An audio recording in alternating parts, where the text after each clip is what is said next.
ఎడారిలో సెలయేర్లు జూన్ 11. ప్రభు యొక్క దాసుడు అందరి ఎడల సాధువుగాను ఉండవలెను.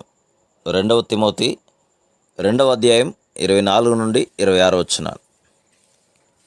దేవుడు మనల్ని లొంగదీసి స్వాధీనపరుచుకొని మనలోని అహంకారాన్ని నరికేసిన తర్వాతే మనకి క్రీస్తు ఆత్మ సంబంధమైన దివ్య దర్శనాలు కలుగుతాయి.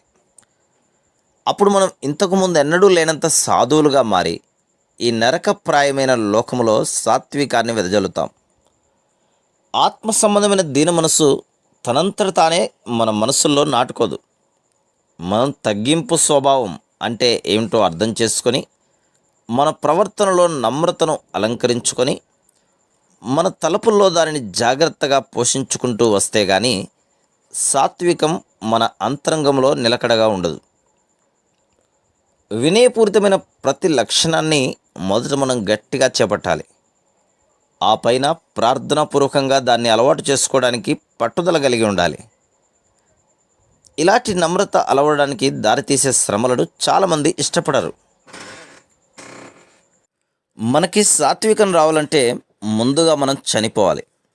అంటే అహాన్ని నిజంగా విరగ్గొట్టి నలగొట్టేయాలి.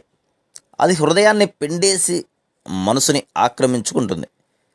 ఈ రోజుల్లో మానసికంగాను తార్కికంగాను మనం అలవరుచుకునే పరిశుద్ధతలు కొన్ని ఉన్నాయి. ఇవి కట్టుకథ లాంటివే. ఇది ఎలాంటిదంటే మానసికంగా ఒక అర్పణను బలిపీఠం మీద పెట్టి అది పరిశుద్ధమైపోయిందని లోపల అనుకొని తద్వారా తాను కూడా పరిశుద్ధుడైపోయానని తేల్చుకోవడం లాంటిది. అలాంటి వ్యక్తులు వదరుబోతుల్లాగా తేలిక హృదయాలతో తేలిక మాటలతో దేవుని రహస్య జ్ఞానాల గురించి కబుర్లు చెబుతూ తిరుగుతుంటారు.